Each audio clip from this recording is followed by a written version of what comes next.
Hai, assalamualaikum teman-teman.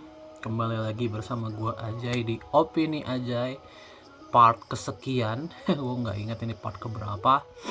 Ya, seperti yang gue bilang kemarin, kalau Opini Ajay sekarang bakal aktif lebih sering ya, karena eh, banyak keresahan yang sekarang sedang gue alami akhir-akhir ini ya. Jadi kayaknya tentang Opini Ajay ini akan dibuat sering, mungkin 1-2 bulan ini, untuk menyampaikan pendapat-pendapat gue lah, bisa dibilang gitu. Sekarang tuh tanggal 21 Juli ya, 21 Juli 2026 ya, dimana akhir-akhir ini kota Bandung ya terutama itu sedang mengalami kenaikan dari kasus kriminal, terutama begal yang sering sekali dilaporkan. Dulu, untuk kalian yang udah ngikutin YouTube gua dari 2022, gua awal nge-YouTube 2022 ya, di akun pertama gua udah pernah ngebahas Bandung The Gotham City, karena di saat itu Bandung itu sedang dalam darurat kejahatan saat itu. Alasan darurat kejahatan di saat itu selain karena faktor ekonomi ya, karena waktu itu transisi ya dari COVID ke normal saat itu, jadi banyak orang yang ekonominya runtuh gitu ya. Ditambah dulu itu kepercayaan rakyat kepada polisi di zaman itu ya. Tahun 2023 awal, by the way, gue buat video itu, video Bandung The Gotham City. Saat itu kepercayaan publik kepada polisi itu sedang runtuh karena kasusnya Ferdy Sambo ya, yang saat itu Ferdy Sambo kan terkesan kenapa ini gue terkesan dilindungi sama polisi di zaman itu yang membuat kita kepercayaannya tuh sangat turun kepada polisi. Bahkan disitulah mulai muncul reformasi Polri. Tapi sampai sekarang gak direformasi itu Polri, gila, aduh. Sampai sekarang reformasi Polri itu tidak ada. Gitu ya. Cukup mengecewakan sih, tapi ya udahlah ya. Baik, lagi di video ini gue akan membahas lagi The Gotham City Part 2, yang core-nya mungkin berbeda ya dibanding sebelumnya. Kalau sebelumnya itu core-nya karena COVID, core-nya karena kepercayaan polisi, tapi di video kali ini mungkin core utamanya adalah masalah ekonomi dan kebijakan pemerintah ya, yang lagi-lagi menjadi core utama. Sama seperti video sebelumnya, itu kan gue resah ya karena gue sulit mencari pekerjaan kalau yang video sebelumnya. Tapi sekarang itu adalah tingkat kejahatan di kota Bandung terutama yang meningkat. Alasannya karena itu lagi. Oke. Jadi gue juga baru ngebaca soal data-data kota Bandung. Pengangguran di kota Bandung itu sudah menyentuh 100.000 orang gitu ya. Padahal pertumbuhan ekonomi kota Bandung, kalian mau tahu berapa? 5,7% di atas pertumbuhan ekonomi nasional. Artinya di atas rata-rata pertumbuhan ekonominya. Tetapi kok bisa ya? Kok bisa dengan pertumbuhan ekonomi yang lebih baik dibanding kota-kota lain, tapi justru angka kejahatannya meningkat ya. Gitu. Oke. Jadi kita bicara kota Bandung dulu ya. Kota Bandung itu kalau bicara masalah ekonomi memang sangat cepat dan sangat dinamis. Kenapa? Karena sangat banyak usaha-usaha mikro di kota Bandung ya. Menengah, mikro, menengah itu sangat banyak kok di kota Bandung, terutama kuliner. Wah, kulinernya sangat banyak. Kafe kan hitungnya menengah kali ya. Kemudian ya tukang-tukang kaki lima kayak gitu kan banyak sekali di kota Bandung ya. Tidak terhitung jumlahnya lah, bisa dibilang di setiap sudut jalan tuh pasti ada aja kaki lima gitu ya. Di kota Bandung itu pasti ada aja, di setiap sudut itu pasti ada kafe gitu ya. Banyak lah intinya gitu. Dan Ibaratnya mereka pun lahir karena dorongan dari zaman, ya, dorongan dari zaman, karena sekarang anak-anak muda yang mendominasi, ya, Gen Z gitu ya, itu memang senang berada di tempat yang cozy, senang berada di tempat-tempat yang murah tapi enak gitu ya, kalau kita bicara kota Bandung ya gitu. Makanya tempat-tempat seperti itu banyak sekali dibuka gitu ya. Namun dengan ekonomi yang sekarang sedang agak runtuh ya gitu ya, efeknya mungkin ke daya beli ya, ke daya beli orang-orang yang biasa beli kaki lima bisa dibilang atau nongkrong di kafe itu mungkin angkanya menurun ya. Dan dengan menurunnya angka tersebut, kafe-kafe pun yang biasanya mereka banyak karyawan juga ya, pasti sedikit menurunkan karyawannya gitu ya. Itu kan memperbanyak pengangguran di kota Bandung ya. Kalau secara angkanya tadi gue nggak lihat ya, nggak nyari gitu ya, nggak dapat, bukan nggak nyari, nggak dapat angka fixnya berapa. Tapi dari beberapa cerita dari teman gue, banyak kafe yang memecat karyawannya, mengefisiensi karyawannya, itu sekarang udah mulai banyak di kota Bandung. Artinya mereka juga berhitung ya, bahwa memang ekonomi di terutama kelas menengah ke bawah ini memang lagi susah banget gitu ya. Ya mungkin alasannya sama aja kayak sebelumnya gitu ya. Dimana karena program-program kerja pemerintah gitu ya, yang harusnya uangnya itu bisa jatuh ke kalangan menengah ke bawah tapi tertahan di birokrasi karena korupsi, karena apa, sehingga uangnya tidak berstimulus di menengah ke bawah, yang membuat kemiskinan semakin banyak. Angka kemiskinannya semakin banyak itulah yang menjadi salah satu pemicu banyaknya kejahatan yang terjadi gitu ya. Bisa gue bilang kasus pembegalan yang marak sekarang di kota Bandung itu adalah ya sama aja kayak kasus 98, penjarahan yang disengaja ya. Cuma ini penjarahannya bisa dibilang diam-diam bisa dibilang ya. Tapi gue denger juga dari beberapa cerita di sosial media, katanya begalnya itu bahkan berani di siang hari. Ya ini agak gila sih, kalau begalnya udah berani di siang hari, berarti memang udah nggak pandang bulu, kondisinya memang sudah sangat darurat kejahatan berarti. Bahkan gue juga dengar ini, tapi nggak kota Bandung ya, Pakuwon Mall Surabaya katanya sudah memasang pagar yang sangat tinggi ya.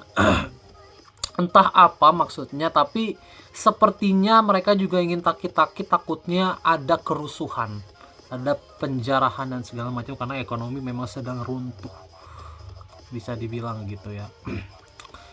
Tapi menyikapi keadaan ini gitu ya, Bapak Presiden Prabowo malah asbun lagi bilang kalau dia tidak tahu kalau kondisinya separah ini. Dia barusan bilang seperti itu. Gue sih nggak ini ya, gue nggak percaya dengan kata-kata itu. Kenapa gue nggak percaya? Karena dia harusnya sangat mengikuti dinamika yang terjadi di rakyatnya, kecuali kalau dia memang tidak pernah turun melihat rakyatnya sibuk sendiri dengan programnya. Kan harusnya dia mengetahui lah, kayak kan presiden lah, gak make sense kalau dia nggak mengetahui dinamika yang terjadi di rakyat sipil. Tapi kalau dia sampai seapatis itu, berarti dia nggak peduli sama rakyat sipil. Bullshit berarti kalau dia bilang dia melakukan ini itu untuk rakyat, kalau dia sendiri nggak tahu kondisi rakyatnya kayak gimana. Gitu ya. Nah sekarang kondisinya di berbagai kota termasuk kota Bandung itu sudah banyak kejahatan yang core-nya itu dari faktor ekonomi. Selain dulu ya, jadi dulu 2013 ya, itu gue juga pernah dibegal. Jadi sebenarnya kasus pembegalan di kota Bandung itu bukan sesuatu yang baru, itu sudah lama sekali terjadi, tetapi mungkin yang banyaknya baru sekarang. Dulu pembegalan itu biasanya dilakukan oleh geng motor. Kalau sekarang kan orang random banyak yang nggak cuma geng motor doang gitu. Dulu itu geng motor biasanya yang sering melakukan itu, meskipun nggak semuanya geng motor. Dulu kan sangat marak ya geng motor yang tidak bertanggung jawab, yang kerjanya cuma menyakiti orang gitu ya. Sekarang mungkin udah banyak diberantas, tetapi muncul lagi mungkin ekosistem baru ya kalangan begal-begalan ini gitu ya, dan ini menjadi perhatian serius harusnya bagi pemerintah. Apakah faktor ekonomi menjadi salah satu pemicunya? Ya iya, cuman ada pemicu lain kalau menurut gua. Pemicu lainnya adalah kesenangan ya, karena di zamannya ya, ini kalau kita bicara era geng motor ya, di zamannya di kota Bandung itu banyak geng motor yang menyakiti orang lain itu murni karena kesenangan, karena gengsi. Itu banyak. Kalau kalian teman-teman pengen tahu, gue nggak tahu di tahun ini 2026 ini kasus pembegalan itu di kota Bandung terutama ya, itu apakah niatnya memang untuk murni karena uang, atau ada yang memang hanya karena kesenangan belaka gitu ya. Tapi kalau bicara dulu ya, dulu itu ada sebuah pride ketika ada power bisa dibilang yang ingin dikumandangkan oleh geng motor tersebut, bahwa ketika dia menyakiti orang-orang yang ada di sana, maka dia punya power di tempat tersebut. Ada pride seperti itu dulu tuh. Itu mungkin sudah sedikit hilang ya. Entah mungkin geng motor sekarang udah bertransformasi atau seperti apa, tapi sekarang itu banyak ya dari pembegal-pembegal yang ada gitu ya di saat ini, itu karena mereka memang sangat membutuhkan ya. Kalau dulu kan orang-orang yang suka ngebegal itu anak-anak muda ya, dulu pun yang membegal gue tuh anak muda ya. Tapi gue lihat ya tampang-tampangnya yang sekarang kayak 30-40 tahun itu banyak ya. Berarti kan kayaknya 30-40 tahun nggak mungkin hanya sekedar pride ya, pasti ada tuntutan ekonomi yang ada di sana gitu. Jadi itu perhatian serius harusnya ya, dengan 100.000 orang menganggur di kota Bandung gitu ya, berarti kan lapangan kerja kurang ya, kurang sekali dibanding orang-orang yang lulus fresh graduate, angka-angka fresh graduate. Kemudian banyak juga orang-orang yang bekerja tetapi mereka tidak dibayar sesuai dengan UMR ya. Banyak ibaratnya yang kita hitunglah, kalau misalkan mereka digaji 2,5 juta, rata-rata 2,5 juta, 2 juta atau 2,5 juta. Sekarang beras 17.000, kita bicara kota Bandung ya, beras 17.000, telur 24.000 ya, terus minyak kelapa sekilo 20.000. Itu aja udah berapa, 61.000 loh. Itu baru telur, beras, minyak udah. Itu belum gas 25.000, 91.000 gitu ya. Belum sayur-sayurnya, bumbu-bumbunya itu bisa 50.000 gitu ya. 50.000, bayam aja kan seikat udah 3.000, 4.000 ya. Kentang udah 20.000 sekilo ya kan, itu kan lumayan kencang ya gitu ya. Belum bayar listriknya, belum bayar airnya, dengan gaji 2,5 juta mana cukup gitu ya. Di Bandung itu rata-rata 2,5 juta guys gaji guys gitu ya, mana cukup gitu kalau bisa dibilang, apalagi kalau hidupnya sudah berkeluarga ya kan. Kalau kita tertekan masalah ekonomi, pasti kita akan mencari jalan pintas, salah satunya dengan menjara barang orang lain ya. Gue sangat yakin faktornya tuh itu faktor paling besarnya kenapa akhirnya kasus, mungkin kalau bicara kota-kota lain mungkin juga udah terjadi peningkatan guys, tapi mungkin kalau di Bandung karena volumenya ini besar ya, dan orang-orang juga sangat melek sosial media sehingga jadi viral. Mungkin di kota lain yang tidak banyak orang yang mengerti internet, mungkin ada juga, mungkin terjadi juga guys kasus pembegalan ini, cuman ya kita nggak tahu ya apakah pembegalan ini di kota lain ya selain kota Bandung itu volumenya sangat tinggi atau tidak ya. Dan mudah-mudahan meskipun sekarang polisi ya sedang gelut sama jaksa bisa dibilang ya, mudah-mudahan itu tidak menyuruti peran polisi dalam menghilangkan kasus begal ini ya. Karena Kalau bicara pembegalan,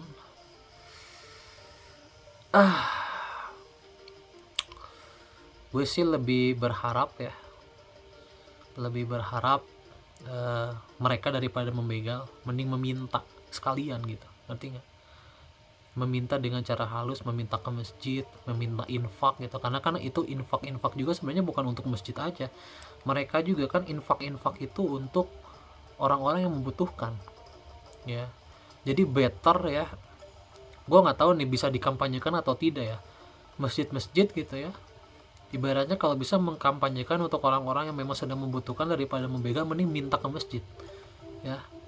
Meskipun tidak bisa setiap hari ya, tapi setidaknya itu kan bisa menjadi solusi jarak pendek gitu ya, solusi pendek lah bisa dibilang, untuk setidaknya mengatasi kelaparan mungkin di satu hari atau 1 minggu gitu ya. Dan ya semoga kasus korupsi yang menjadi inti masalah dari semua ini gitu ya, itu bisa sangat teratasi. Oke, itu aja ya guys ya tentang Bandung The Gotham City yang kemarin gara-gara polisi ya, tapi sekarang core-nya gara-gara ekonomi. Gue udah ngerasain sendiri, susah banget ya sekarang, kondisinya udah sulit banget guys, benar-benar sulit banget. Ibaratnya karena uang itu tidak berputar di bawah ya, kita udah tahu semua lah harusnya ini terjadi karena uang tidak berputar di bawah ya. Mudah-mudahan presiden peka ya, mudah-mudahan pejabat-pejabat kita peka ya. Ibaratnya korupsi yang diungkap bisa dibilang gitu ya oleh mereka itu jangan cuma sekedar diungkap, tapi kalau bisa uangnya jatuh lagi ke kalangan menengah ke bawah, masuk ke APBN terus jatuh lagi ke menengah ke bawah. Jangan melakukan pattern yang sama ya, uangnya balik membuat program, ibaratnya uangnya balik lagi misalkan, tapi balik lagi ke MBG, tapi sistemnya tidak berubah gitu ya, sehingga korupsi terjadi lagi. Ya itu kan sama aja bohong. Ngapain capek-capek diungkap kalau ternyata sistemnya tidak dirubah, yang membuat celah untuk korupsi itu tetap besar gitu.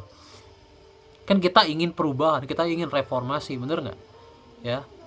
Salah satunya adalah kalau bisa jaminkan kita bahwa uang-uang dari hasil penangkapan korupsi itu bisa jatuh ke menengah ke bawah dan memperbaiki stimulus ekonomi yang menjadi inti masalah ini semua ya. Jadi Bandung The Gotham City Part 2 lahir saat ini karena sebagian besar karena faktor ekonomi, gue yakin itu ya. Dan itu benar-benar tugas pemerintah harus memperbaiki segala kebijakan yang sudah dilakukan selama ini yang banyak ngawur. Oke? Itu aja guys ya tentang Bandung The Gotham City Part 2 ya. Semoga teman-teman juga stay safe ya. Biasanya teman-teman kalau tidak ada sesuatu yang penting mending jangan keluar rumah dulu. Kalau bisa bekerja dari rumah ya bekerja dari rumah gitu ya. Kalau harus ke kantor ya ke kantor. Intinya jangan banyak turun ke jalan dulu gitu ya. Karena orang-orang sekarang lagi gila bisa dibilang ya. Akhlakles. Oke? See you guys di opini aja berikutnya.